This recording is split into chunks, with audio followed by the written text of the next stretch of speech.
আসসালামু আলাইকুম। কেমন আছেন সবাই বন্ধুরা? আমরা অনেক ভালো আছি। আমরা চলে এসেছি বাংলাদেশের সেই বহুল আলোচিত গাজী কালুর চম্পাবতীর মাজারে।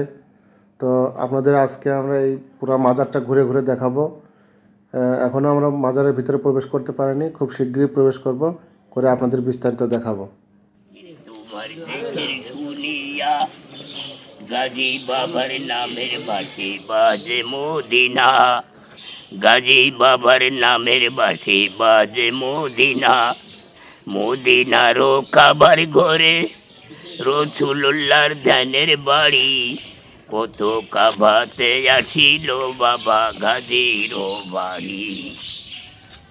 গাজী রসুল গাজীর ফুল মোহাম্মদ ঘুটাইছে নাম।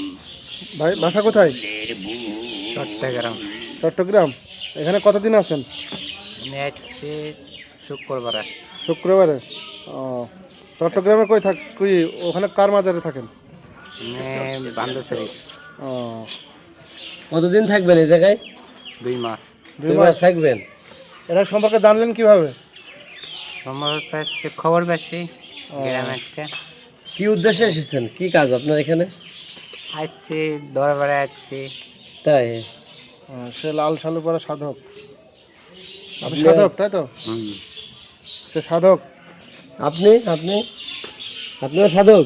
আমিও সাধক। আমি মানুষের আরো দোয়া করে দিতে হাত দাও। দোয়া করে দেন আমরা যেন যে কাজে আসছে মঙ্গল সফল হই। আল্লাহ তালা মঙ্গল পার করুক, আল্লাহ তালা সম্মান থেকে ইজ্জত দিক, গাজী বাবার সুরে আল্লাহ তালা তাদের আয় উন্নতি দিক, ব্যবসা বাণিজ্য দিক, তাদের দেহতে কোনো রোগ থাকলে রোগের থেকে আল্লাহ মুক্তি দিক। জি। আলিফ লাম মিম যালিকাল কিতাবু লা রাইবা ফীহি হুদাল লিল মুত্তাকিন আল্লাযীনা ইউমিনুনা বিল গায়বি ওয়া yuqimuna as-salata ওয়া রাযাকনাহুম ইয়ানফিকুনা কাযবাল লাহু ওয়ালা কুলুবিহিম মাগফিরাতুম ওয়া শাফাআতুন আযাবুন আলীম। আল্লাহ তাআলা যাদের দূর থেকে এসেছে, আল্লাহ তাআলা তাদের ভিতরে কোনো অসুখ বিসুখ কোনো ভাবনা থাকলে আল্লাহ তাআলা ভাবনা কেটে দিও। আল্লাহ তাআলা অসুখ বিসুখকে আল্লাহ মাপ দিও। আল্লাহ তাআলা তুমি মাপ দেওয়ার মালিক, তুমি সত্য আউলিয়ার মালিক।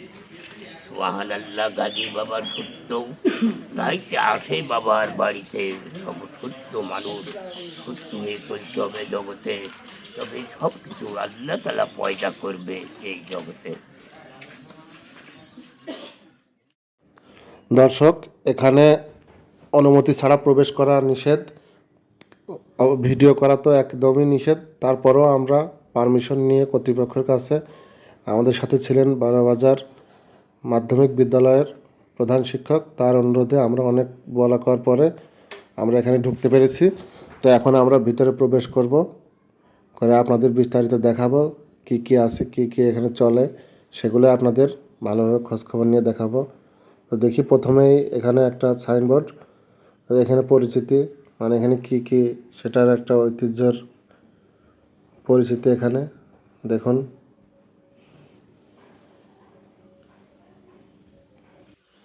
আমি অবাক হয়ে যাচ্ছি দর্শক, যে আমার বাড়ির পাশে ঝিনাইদহ জেলায় এমন একটা স্থান আছে যেখানে এত কুসংস্কার ভরা। তো দেখেন, এই যে দেখতেছেন যে বট গাছের যে ডালগুলা, এখানে পলিথিন বাঁধা। তো এখানে মানুষের ধারণা এই এই মাজারের এই বট গাছে এই পলিথিনগুলো বেঁধে দিলে তাদের মনের আশা পূর্ণ হবে, তারা যেটা মানত করে এখানে দিবে সেটাই তাদের পূর্ণ হবে। তো কি মানুষের ভ্রান্ত ধারণা। আবার এখানে যে একটা মসজিদও আছে। তো আমি ভাবি যে আল্লাহর কাছে মানুষ না আছে, আল্লাহর কাছে মানুষ না আছে কীভাবে এই মাজারে এখানে পলিথিন বাঁধায়, আর এখানে এগুলো বেঁধে মানুষ আল্লাহর কাছে না আছে, এখানে মাজারে চাচ্ছে যে তাদের মনে এসে পূরণ হোক। আল্লাহ এদের মাফ করো, এদের হেদায়েত দান করো। দেখি এখানে একটা মহিলা আছে, কি করে দেখি। আপনি কোথা থেকে আসলেন? আমি বলেন, সমস্যা নেই। ওই যে লাউতলা বেড়ে লাউতলা। কি উদ্দেশ্যে এসেছেন আপনি এখানে? আমি উপরে বাবাই সময় সময় আপনি অসুস্থ, তাই এখানে আপনি আসতেন হচ্ছে। এটা করলে কি হয়? এমনি সব বলে যে এখানে এটা লাগাইলে আপনার রোগ বালাদি ভালো হবে, তাই তো? ঠিক আছে, লাগান। আপনি কীভাবে লাগাতে? এটা লাগান, লাগান। নিয়ত করে লাগালে সে নিয়তে যে লাগাবে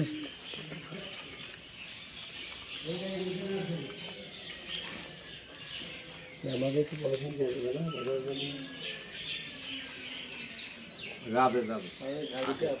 দর্শক এখানে এসেছে, আমরা তাদের কথা মতো একটা যদি না বাঁধি তাহলে আমাদের সমস্যা হচ্ছিল, এই জন্য আমরা তাদের মন বোঝানোর জন্য একটা বেঁধে দিলাম। সবাইকে যেহেতু বাঁধছে সে তো আমি একটা মনের ইচ্ছা পূরণের জন্য আমিও বেঁধে দিলাম একটা, হয়তো আল্লাহ যেন আমার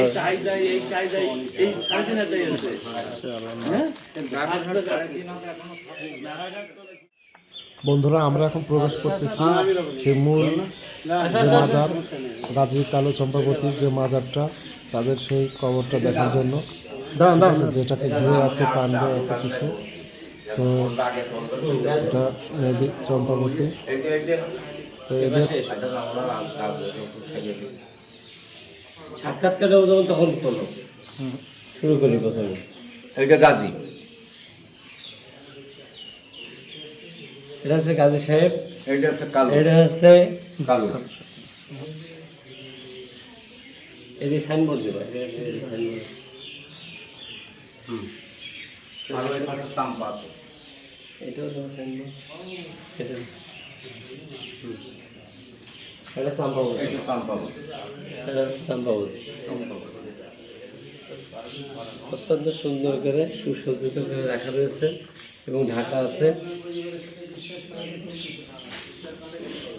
একটা জিনিস অবাক হলাম বন্ধুরা, তখনকার মানুষ আসলে অনেক লম্বা ছিল। দেখুন কবরগুলো কত বড় বড়, মানে তারা অনেক, ওনাদের এখানে কর্তৃপক্ষের মুখে শোনা যে এগুলা তাদের রিয়েলি তারা এত লম্বা এত বড় ছিল। ঠিক আছে, আর আগের মানুষ আস্তে আস্তে আস্তে আস্তে আমরা তো সব ছোট হয়ে গেছি, তারা অনেক বড় ছিল। বাইরের যে লম্বা বড় কবর, ওটাও সে মোটক রাজার প্রধান সেনাপতি, তার কবরটা অনেক বড়।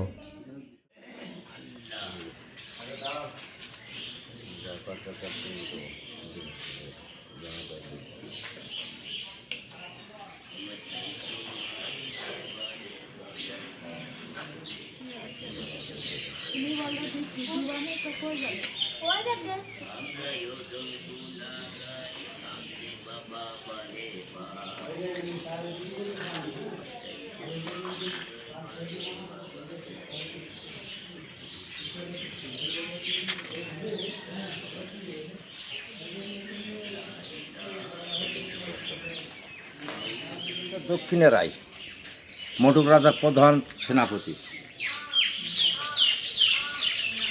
আর ওইটা শাহ আলম পাগল, উনি আমাদের হাতে দেয়া, ওটা শাহ আলম পাগল, ওইটা যশোর সাগাটি বাড়ি।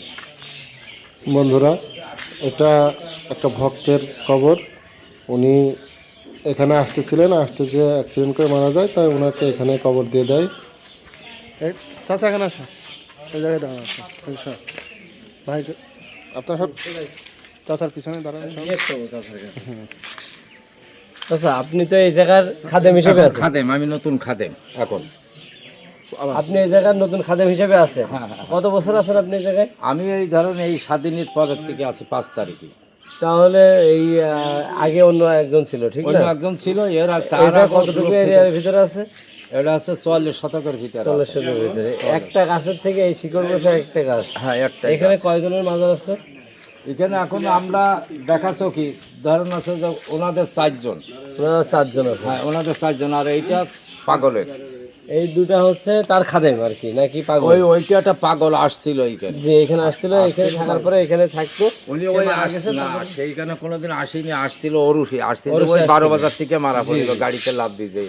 তখন তাকে এখানে দাফন করা হয়। এখানে দাফন করা হয়। আর এই যে আরেকটা দেখতে পাচ্ছি যে এটা হচ্ছে যে মোটক রাজার আছে প্রধান সেনাপতি দক্ষিণে রায়। উনাকে এখানে দাফন করা হয়। হ্যাঁ, ওনাদের সাথে ফাইট হয় ওনার। তারপরে উনি যে সময় আর পাইল না, সেই সময় ওনার কাছে স্যালেন্ডার হয়ে ওনারই অন্তর্গত হয়ে চলে গেল। তারপরে সে তাকে এখানে এখন সাথে নিয়ে বেড়াই, তো এখন এই জায়গায়ও আছে কি অন্য জায়গায়ও আছে বলা যায়। ওনাদের একটাই এটা আছে যে এক এক জায়গায় এক একটা স্মৃতি করে। তো এখানে আপনারা কতজন আছেন? আমি একাই খাদেম। একাই খাদেম থাকে। আর ওই যে ওখানে সব লাল শালু পরে আছে, ওসব আছে যে এখানে ঘুরতে আসা পাগল। খাদেম আর হচ্ছে খাদেম না, খাদেম আমি নিজে। আর ওনার আছে যে এখানে সাধক সব।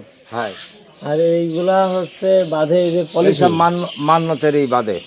মানতে পারে, যে কোনো পলিথিন বাঁধলে হবে। হ্যাঁ, যে কোনো একটা জিনিসই করলে, যে কোনো একটা জিনিস বাঁধলে হবে। বাঁধলে মানে এটা মানে আপনার বলতে চাচ্ছে যে এটা বাধে কি কারণে? মানুষের মনে ওই মানে ধরেন আপনি এখানে আইয়েছেন যে আমি আমার এই অসুবিধে আমি বিদেশ জাতি পাচ্ছি নাকি যে কোনো একটা সমস্যা আমি পড়ে আছি, তাই ওনার এই মানত করে যাচ্ছে যে আমার এইটা সফল করতে হবে, তাই দেখা যাচ্ছে তিনি সফল হয়ে গেছে, তারপরে এসে খুলবে। মানে এটা এরকম হয় যে সফল হয় তারপরে সে আবার খোলে খোলে এরকম সে বুঝবে হ্যাঁ, কিভাবে হয়েছে। কোনটা তার?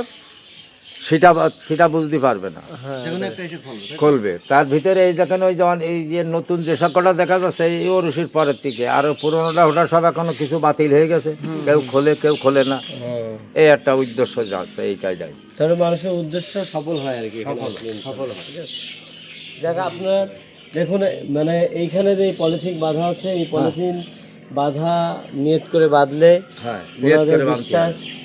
বিশ্বাস হচ্ছে এটা সফল হয়, যে নিয়তে বাঁধবে তার সব নিয়ত পূরণ হবে এবং সফল হবে। আপনারা দেখছেন আমিও একটা বেঁধে দিয়েছি, যার কারণে দেখি আমার নিয়ত আল্লাহ সফল করে কিনা। ঠিক আছে,